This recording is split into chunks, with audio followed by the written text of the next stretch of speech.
I was always an athlete as a kid, growing up on the Jersey Shore. What kind of sports? Basketball and football were my thing. Okay. And then I got hit by a car when I was like a young athlete, like 8 years old, 9 years old. I mean, you could find me, on the ice, or you could find me, on a football field. And I was like in my brain, and I pretty much achieved everything I've ever set myself to. At 12, I was going to play defensive end for the Giants or the Jets. And then I walked out in front of the car, and it hit my right knee. My face bounced off the hood, and I flew 42 feet from the point of impact. Now, I'm 62 today.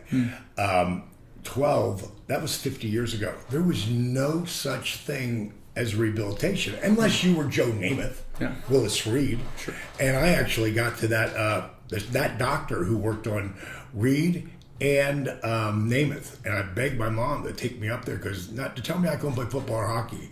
That was pretty devastating for me as a 12-year-old. And he basically told me, you're never going to be Willis Reed. You're never going to be Joe Namath. You need to start hitting the books. And how did 12-year-old you respond to that? Were you like, okay, I give up? No. At first I was so mad and cried like a baby, because it would be like, it's okay now. I can't get anybody, not my doctor there or this doctor, to sign off. But you had to get signed off before you could play. And I guess, I never let anybody tell me what I can't do, but I guess he didn't know someday I was going to be a Diamond Dallas Page. Like, I never listen, especially people who tell me what I can't do. But when you take that away, I'm not going to keep trying to go through the wall. I'm going to find a way around the wall, or over the wall, or under the wall. And so I could play two different sports. They let me play baseball, which I sucked at, basketball, which I sucked at. I didn't make the team in 7th grade, but I didn't care because I didn't like it. But in 8th grade, I wanted to make that team because that's all I could do. And I sat on the bench, and I'd never done that before. And that summer is when I learned that work ethic equals results. I went down that park. I played 7 days a week, 5, 6, 7 hours a day. The great thing, the reason I didn't take baseball, because you really couldn't, if you didn't have someone to throw with, you can't have the guys to play and stickball and stuff, but basketball you can play all by yourself. Yeah. You can shoot layups and hooks and foul shots and ball drills, and I got pretty good. I became a pretty good baller, and one of the top guys in all the Jersey Shore. So it was. So you're from Jersey? I'm from Jersey. Okay. In my home county area, Jersey Shore. Myself, another very famous wrestler, Bam Bam Bigelow, comes from there. Yeah. John Bon Jovi, Bruce Springsteen, Jack Nicholson, and Danny DeVito. Man. Are all from that. And that's just the guys I know about. There's a lot of, there's so many people from Jersey, but that's like the area that we came from. Wow. And so I'd seen guys from my area do really big things. So, it didn't limit me. It showed me that you could do whatever you want to do.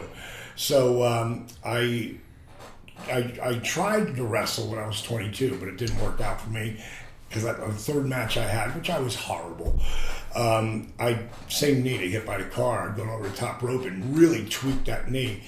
And the thing I've been doing the whole time was in the nightclub business. I've been since I was bar back, bar bouncer, bar runner, bartender, and I never ran any place. And I got my first opportunity to run in South Orange, New Jersey, to run a place at a rock and roll band downstairs. We did it 3 nights a week, and it was a restaurant upstairs. Were you playing? No. Oh, okay. You're running. Being the guy. Gotcha. And that back then I got lost in the booze, the broads, and the party.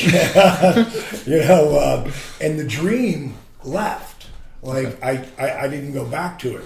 And we're talking about 78, 79, 80. Okay. By the time 82 came around, wrestling was getting red hot. Especially in the New York metropolitan area, New Jersey and Connecticut, red hot. It was back, the SWFF now was expanding and taking all of these smaller leagues. There was wrestling leagues here in Georgia, Charlotte, Florida, Kansas City, Portland. They were everywhere. But Vince was taking all the top guys and really making this the World Wrestling Federation. And I was so mad at myself that I did not take. That's a dream. That I let something pushed me off, that vision. And I stopped watching wrestling. That's how, much it bothered me. And then one day I was flipping the channels and I see Gorilla Monsoon. And there's this guy with the boa and the shades and the do-rag. And it's Jesse Ventura. And I'm like, who the hell is this guy? He is so cool. And the first match that came through the curtain, a guy had a bag over his shoulder, a Fu Manchu, long hair. I'm like, who is this guy? It was Jake Snake Roberts. And I got sucked back in. That actual Halloween, I got dressed up as Jesse that year. Nice. And then I would go on to run a huge club down in Fort Myers. And you probably hold about 800 people. We put 1,000, 1,200 people in there. And I was in the back of my office, and I had a camera at the front door, and I saw a guy walk in, looked like Jake. So I didn't try to go through the club. I went all the way around, and I said to the girl, Judy, did someone walk in looking like Jake the Snake Roberts? She's like, I think it is. Everybody thinks it's him. So I go running in, and you see him, and I slow down because I want to be cool, chilling out. And I walked up to him. I said, hey, man. I said, you Jake Snake Roberts? Who wants to know? I said, the guy who runs this place. He goes, yes, I am. I said, well, we drinking. And that's how I met Jake. And any guy who came in from any of the boys, like next thing you know, $1 Million Man, Ted DiBiase's there, or the Bushwhackers, or Shawn Michaels, all those guys. Miami's here, Tampa's here. It's 300 miles. Fort Myers is right over here, 140 miles over. Yeah. So you're right in the middle. So they found out that this guy never charged anybody for booze, so they all started coming. Yeah. And that's how I started to get the really meat out of the guys. And then one night I was just in the club collecting the drawers. You know how you collect the register drawers. And they were playing a video. It was after closing, and it was, you're probably too young for this, but it was called Girls Just Want to Have Fun. It was a Cyndi Lauper video. I know that song, sure. Okay, so in that was Captain Lou Albano and Nikolai and a couple of the boys. And I'm looking at that. And I'm just speaking out loud to myself. And I was like, man, Rockin Wrestling, I should have been a part of that. And I grabbed my drawer and I brought it to the back, and all the other bartenders are coming back to my office. There's about 9 of us. And Smokey came up to me and he's like, Paige J. He's like, what do you mean, Rockin Wrestling? You should have been a part of that. He's like, what are you talking about? And I said, well, I tried it when I was a kid. He's like, really? And at the time I'm 31, so this is 9 years ago. Wow. And he says, what was your name? And I said, Handsome Dallas Page. And he popped. He's like, oh, you could forget about using that gimmick anymore. And everybody started laughing, and we started drinking. It was after hours. And that night, man, I just wrote down on this blotter while we're all drinking, I said, man, what if I was a manager? I'm too old to be a wrestler now. What if I was a manager and my name was Diamond Dallas Page? I was like, woo, yeah, shots are flowing. So whatever I say is going to be good. Sure. And then I come up with Jimmy Hart has the Hart Foundation. I have the Diamond Exchange. And, all these, there's a lot of women in wrestling, but none of them are really that hot, but Miss Elizabeth, she's girl next door, beautiful. I said, what if I had Diamond Dolls, and they were all like stripper hot. They were like, ooh, that'll be a stretch. And just playing. I'm just writing Diamond Dolls, writing Diamond Exchange. And as it would turn out, about a week later, they would do a story on the guy behind the voice. In my nightclubs, I would always do my own commercials. Cool. Because I'd be the guy up on stage. Yeah. I would be the guy that did the contests. I would greet people. I'd get in the DJ booth. I'd spin a couple rock and roll tunes, but mainly I was there to get the crowd going and pumped up and, dance party music. But back then, that was like 80s, really top 40, because that music was so party oriented. And where was I going with that story? You're doing your own voices. Oh yeah, right. So they actually Party News Network does a story on me. They want to know where, because I would do it Thursday. I do synthesizer voices. In 85, nobody was doing that, you know, especially on the west coast of Florida. But I might throw in, three, don't miss the hot legs, dig it, Might throw a little Randy in there, or Hulk, or Jesse Ventura. I could do everybody back then. And so people had seen him in there. They didn't know if it was them doing the commercial or if it was the voice. And so they filmed me in my 62 pink Cadillac convertible. They filmed me at the studio doing commercials. The commercials, I'm wearing a WrestleMania t-shirt. Okay. I mean, just happened to be. I'm not involved in wrestling at all. But it's still the dream. I mean, it's still in the back of your mind. You're doing these brainstorming sessions. Yeah, it's just a fantasy. Yeah. But I always tell people, if you can think it, if you can dream it, you can achieve it. Now, there's going to be a lot of work that comes into that, but which a lot of people aren't willing to do. They're not willing. Just like that 12-year-old recovering from getting hit by a car, taking shot after shot on the basketball court. Yeah, and horrible. I mean, they throw me the ball in the beginning and bounce off my hands and my head. I mean, like, I was the last guy picked for a while until I was the 10th guy picked, and before I was picking the teams. So again, work ethic equals results if you're constantly putting that work in. And so they get to a point where they're filming me in my office, and I'm sitting with this blotter sheet in front of me that I was drinking that week and a half ago. It's still there, because I haven't gone to the next month yet. And at some point they say, "So where does the voice come from?" And I don't know if I do it, Matt, if there's not a pair of white sunglasses there to like be a mask, And I just grabbed those sunglasses, I put them on, and I said, "The voice comes from Diamond Dallas Page, Daddy. I was born to be a professional wrestling manager." And I went on for a little bit, and then I came back over to this voice, which used to be a lot higher. We just kept talking. So that was the moment. I mean, you were born in that moment. Well, actually, a guy sees it. Okay. He's got his own talk show, sports talk. He normally does boxing. His name is Smitty. He's got a huge show in Vegas now. Okay. He's from Fort Myers, though. And he was a professional boxer, and now he was doing, this show. But he was bringing in wrestling now, too. And he saw this. So he called my club. And he, got me on the phone and asked me if I would come on and be a guest. I'm like, "Smitty, I don't really do it. It's just in my head." Yeah. He goes, "Yeah, man, I'm going to have Captain Lou Albano on the show. Like, what's the odds of that?" And I said, "Wait a minute, do I get to talk to Captain Lou Albano?" He's like, "I want you on the show like you're my resident professional." I'm like, "I'm in." So I do it, not knowing, I'm making everything up as it goes along, I always tell people, fake it till you make it. But you just can't keep faking it. You got to keep putting the work in all the way through. And I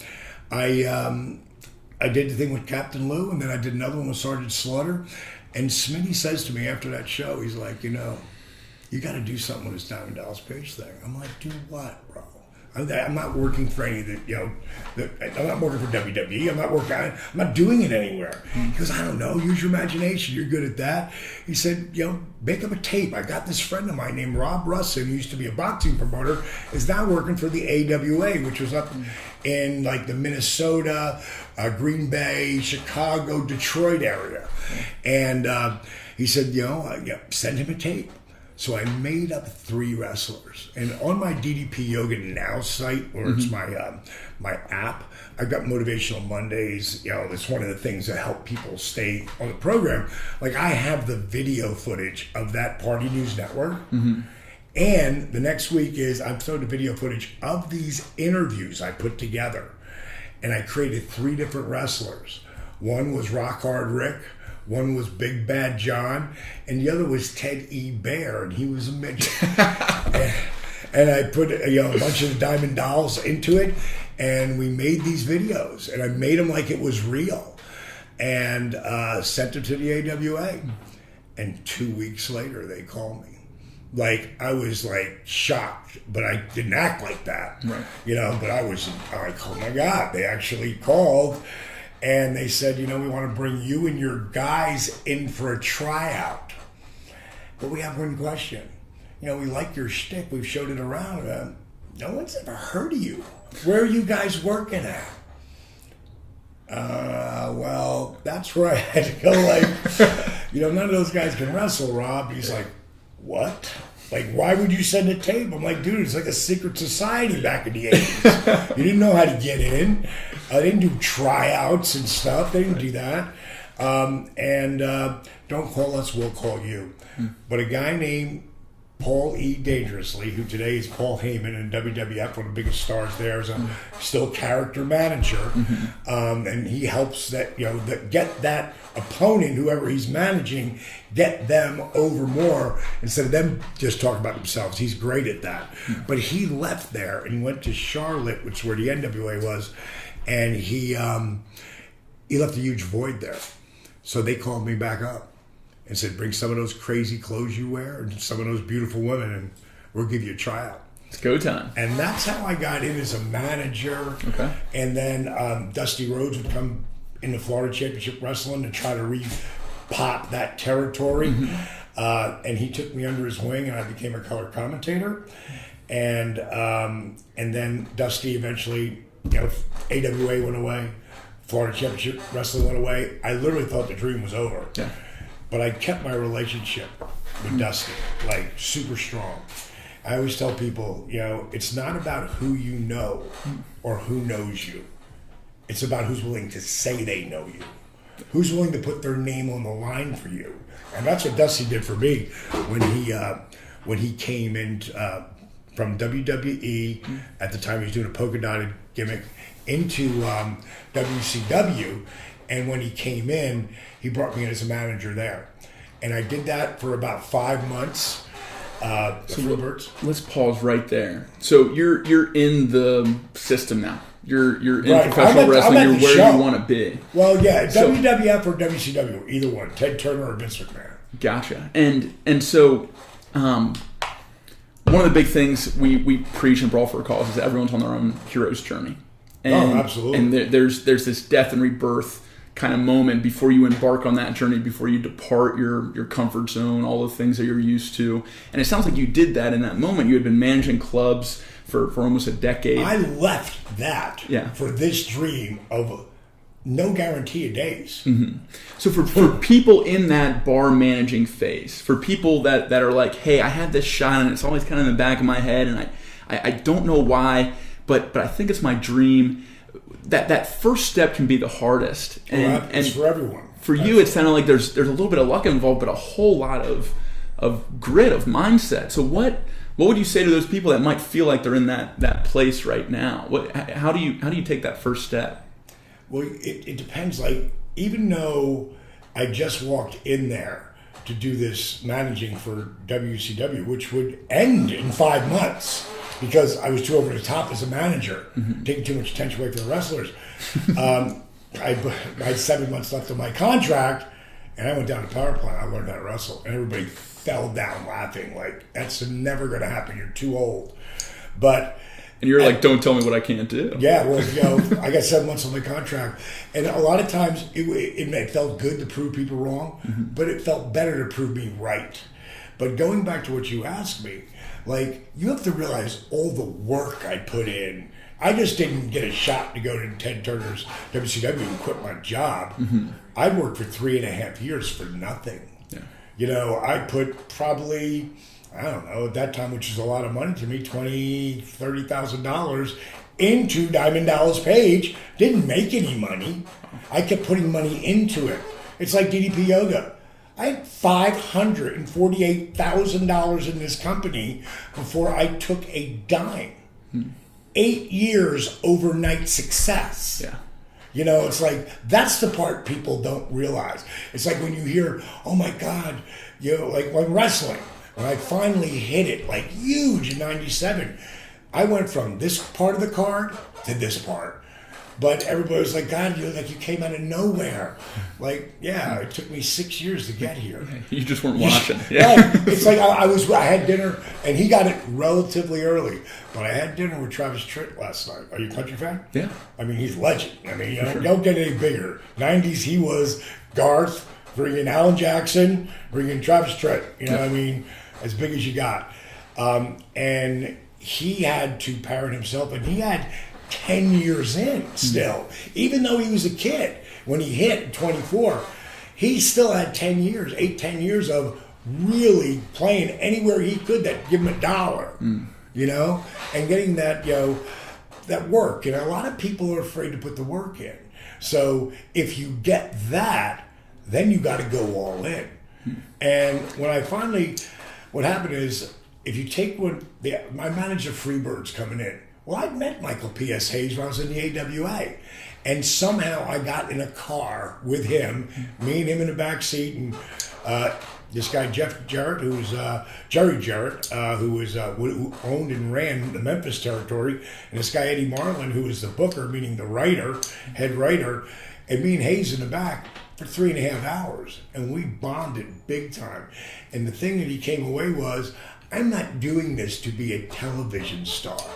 I'm doing this because I love wrestling, and I love just the business. And when I came up there, Dusty put me with those guys, and his partner at the time, Jimmy Jam Garvin, both of those guys they didn't need no manager. They could talk better than anybody. Yeah. But Hayes said, we're going to let him talk for us. Like baptism by fire. Boom. Our backs are going to be to the cameras. Yeah. You come through the middle and you cut the promo. So if I hadn't put all that work in, Dusty, I never would have got there. I never would have got there with Hayes, and never would have, I never would have gotten to be in that position. Preparation meets opportunity. That's luck. Preparation. You want to know what luck is? Luck is preparation meets opportunity. That's what it is. That's right. And just keep putting the work in. Never give up. So another thing we preach big time is adversity turns into armor, struggle turns into strength. You had your 3 years. I write that down. I got you, man. So you had your 3 years of this training, right? You're in the system now. You're learning from these pro wrestlers. You go and feel a little awkward trying to learn how to wrestle yourself. People are making fun of you. Oh yeah. Like you have that training phase, and then the trials come in. And the first trial is your first adversity. It's the first time where you've had that kind of beginner's luck. The stars are aligning. You're on your path, but then boom, you get blindsided. Yeah. What's the first adversity that you remember when you're starting out your wrestling career? What's the time you got knocked on your butt and had to get back up and keep going? Well, once they put me in the ring almost like in less than a month because I knew how to be a character in TV, and I was pretty athletic, and a lot of people hadn't seen that part of me, so they could put me out on shows, but they weren't going to use me enough to get me.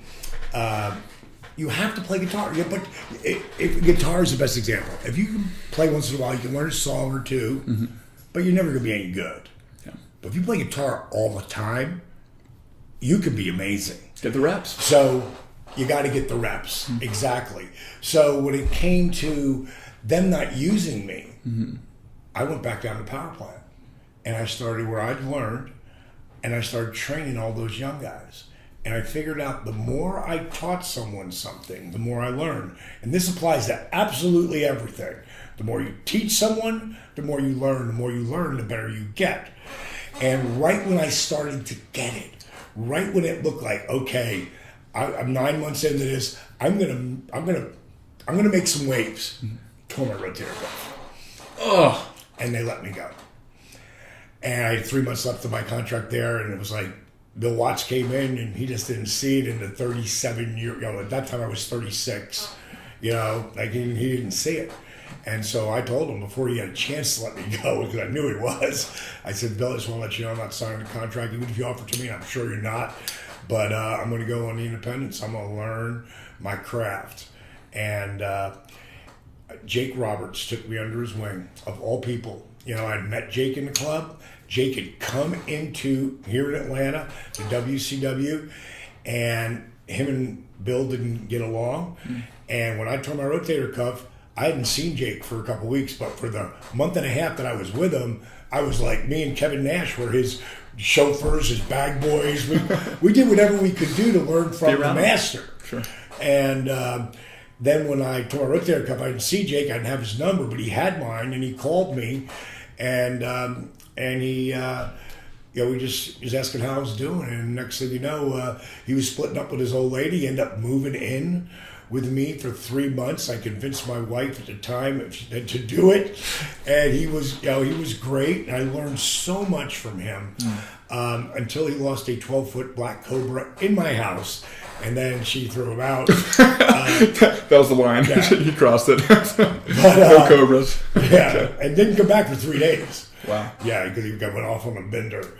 But the deal was, though, he still would. I could call him up wherever he's at, and he'd sit down and watch my tapes with me, and he really helped me a lot.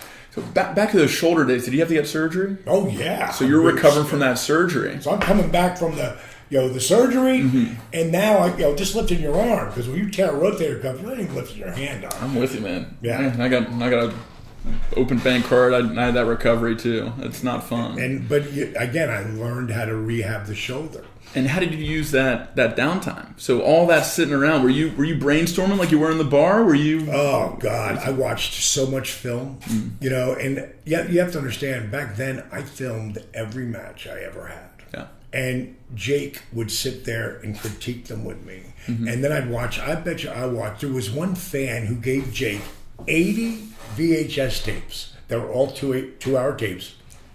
It was nothing but Jake Roberts. Wow. Nothing but Jake.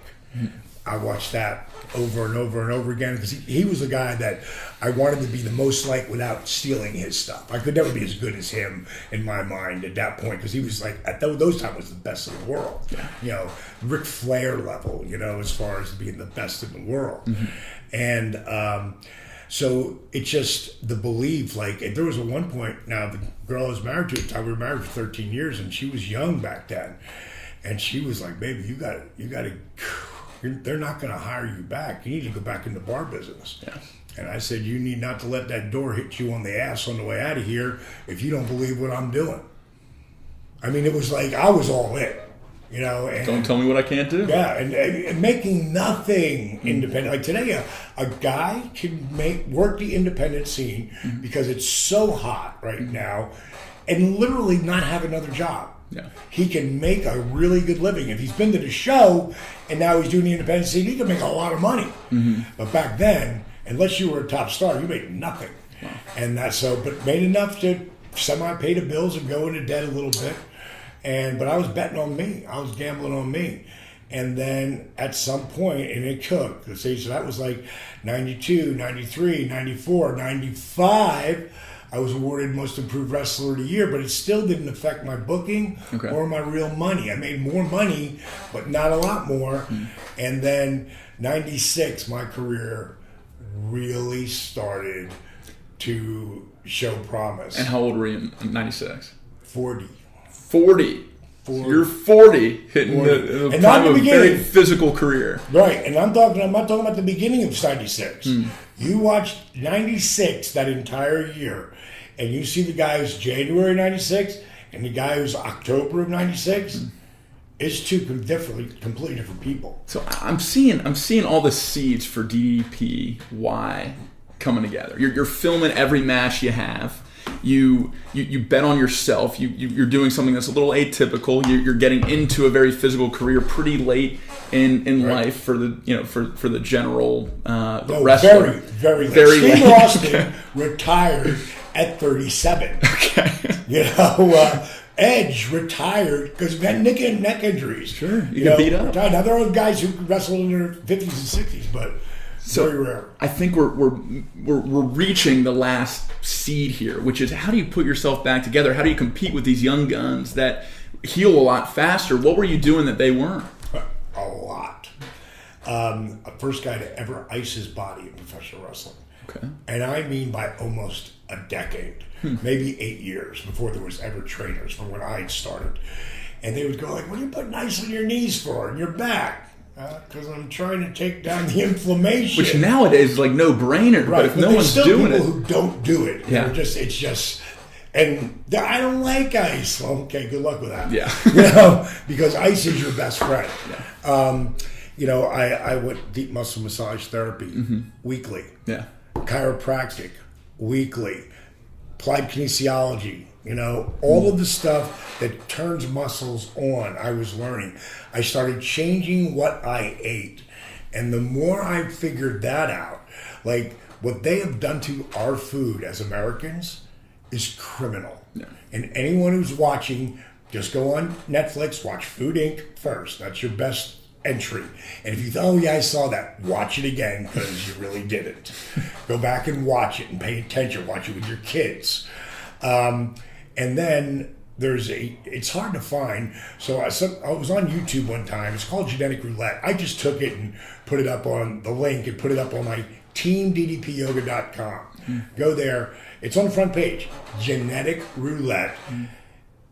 When you see what they did to wheat and corn and soy and milk, when you see what they did to the food to make more money, and it's all about the money, you know, and if you look at they started genetically modifying food 23 years ago. Go back 25 years, just 25. Since then, cancer, obesity, heart disease, diabetes, just those four, and look at the numbers. There was no 400-pound people in 1978, 1982, 1988. They didn't exist. Yeah. Now, everywhere. 500, 600. My 600-pound wife. Where'd that come from? You know, like a lot of it has to do with genetics, but more of it has to do with the food. And I don't care how people eat, because if you do my program, you're going to feel better, like way better, stronger. You're going to be able to do things you couldn't do before. And it's going to prevent injury. But if you mix it with the food, let's use an example. Tom Brady.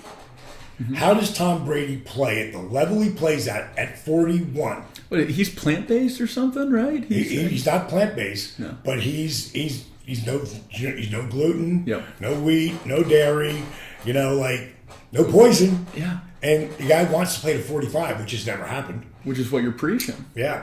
And again, when you really got to look at, you know, and look at the results, at 40, you got, I don't know what Drew Brees is doing, but it's got to be something very similar. Yeah. You know, because you can't take the abuse that those guys take. And it's also a protected league today for quarterbacks.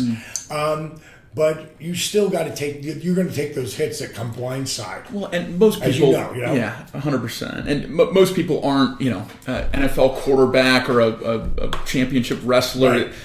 But I mean, a lot of the people, especially the people in your gym, the people I've met today, they were that 400-pound person that they've lost over 100 pounds, they've lost 150 pounds. They've come and joined your tribe. They join you because they believe in it, because it changed their lives. And that's the thing that sells me more than anything else is all these stories. The way I found you was through Arthur's story. Oh, that's the best story. Which is so powerful. I mean, it brings you to tears. What about... It sounds like, and correct me if I'm wrong, but it sounds like you were able to do this with yourself first. And you're like, if this works for me, this can work for other people. So take me back. You're on the older side of wrestlers. You are the old side of wrestlers. Past the old side. and you're working on yourself to be like, I still want to compete. I want to win a championship. I want to do this thing that people tell me I can't do. Right. Now, you take that, you learn all these lessons. When do you start teaching others? I would just talk casually about it in the beginning. For me, I called it Humpty Dumpty Day. When I would come off the road, and I could have been on the road for 5 days, 12 days, or 17 straight days. And then I would call it 37 hours at home.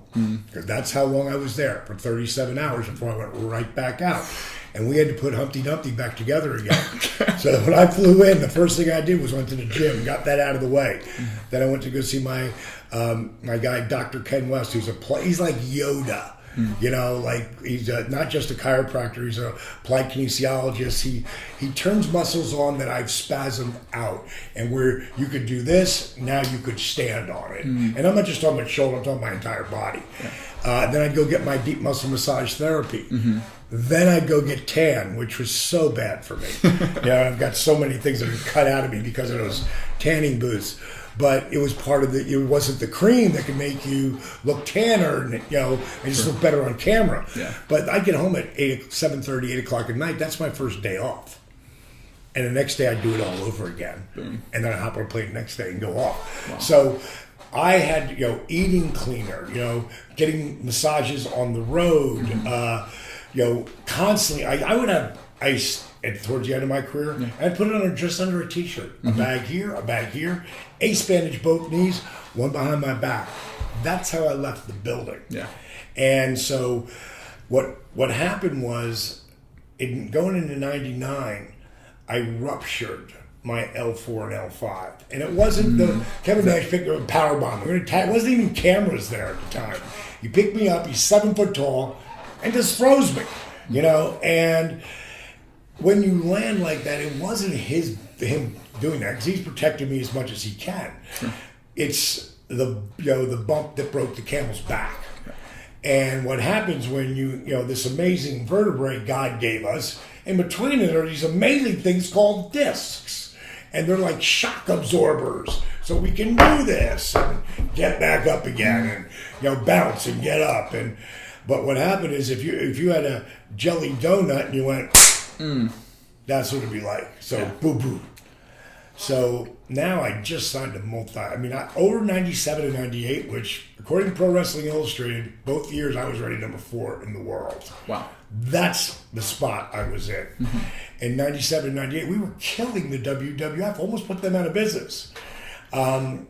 It was the Wars, the Monday Night Wars, put us on TV every friggin' day almost, like at least 4 days a week. And now I have 3 spine specialists telling me my career's over. I just got here. What do you mean my career's over? It's like, I went to 3 different specialists. They all said the same thing. Great run. It's over. And here we are again. The 12-year-old boy that gets hit by a car. Right, exactly. The cycle repeats itself. So are you going to respond the same way? Of course, right? You're not going to let them tell you what you can't do. In the beginning, to be honest, it knocked me on my ass. And I felt like, oh my God, it's over. And that nothing. I call it emotional gravity. I wrote a book that'll be out January 15th. It's with Rhodes, which just got bought by Random House. So it's the biggest publishing company in the world. Wow.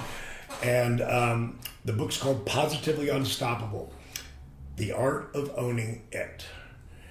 And what is it? It is whatever you want it to be. And for me, at that moment, and it's the most important thing, it's my mindset. No, not even a trophy, not even anything. It's, I've got to change. I know this emotional gravity pulling myself down at the moment.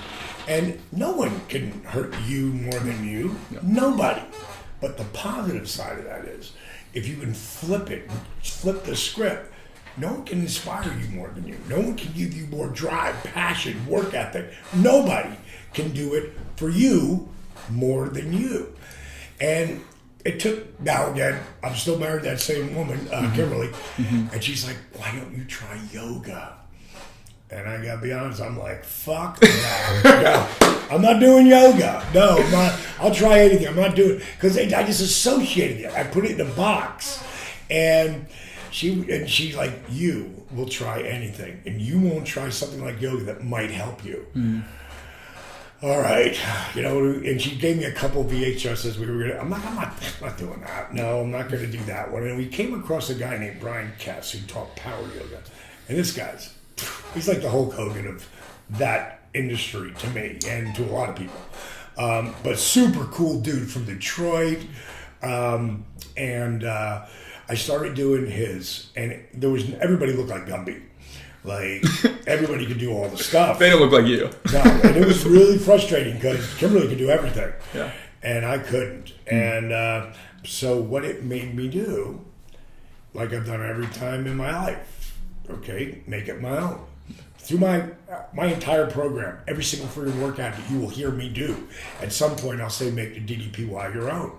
Don't worry about where I am or he is or she is. Where are you? Maybe you want to step in. Maybe you want to lower your knee. So that's how I figured it out. Because Brian, in these VH workouts that he had back then, he didn't have a modifier. Later, he would. and his next ones that he did. But at the time, I had to figure it out. And in 3 weeks, I can't tell you how much better I felt. And I knew that this was going to help me, but I knew it wasn't giving me everything. So then I started to grab, at night, the rehab. One night I put the rehabilitation stuff with the yoga positions. That's why I won't let anybody call my stuff yoga, because it's not just yoga. It's yoga, rehab, old school calisthenics. Push-ups, squats, crunches. If you can't do a push-up, you stay in plank. If you can't stay in plank, you lower to your knees. Yep. You can be on all knees. You can't be on all your knees, then stand up. That chair workouts. You don't even go to the ground. But that took years to get to that. But at the moment, for me, I had to get those I created 3-second push-ups where you lower for 3, hold for 3, come up for 3, lower for 3, hold for 3, then I go into cobra to down dog. And in the beginning, I had to do it on my knees. So I understood, like, you can't do this yet. Well, eventually I got off my knees. Eventually 3-second push-ups became 5-second push-ups. 5-second push-ups became 10-second push-ups. 10-second push-ups became sets. Now, this is for me. There's people that do my program never even do a push-up. Yeah. There's others who never have done one in their life who could do a 10-second push-up today. Yesterday I worked out. I figured me and you were going to do something today, so I didn't work out yet. But yesterday, during my workout, this is my workout. I wouldn't take very few people through this workout unless they're in my advanced level on my app. But during my workout on my first set, which people would call a salutation, I did 8 10-second push-ups. Woo, okay. That's not easy. Try doing 3. Yeah.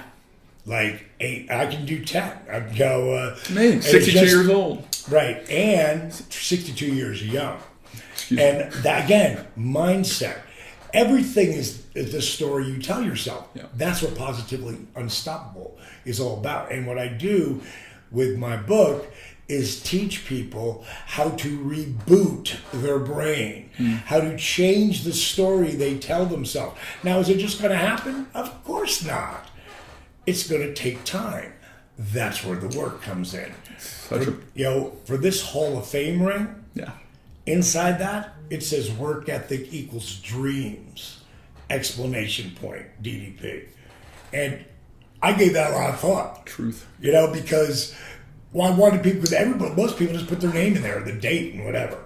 But I wanted something that was like, this is the biggest thing in my business that you can be, a world champion, or just like the Oscar. That's what it means. Like, here's your Oscar. You had the best performance. You're making the most impact on our business. The whole kind of 5 years. He carried that mantle. Ric Flair had 17 times. There's a reason why. I was fortunate in my 40s, at 43,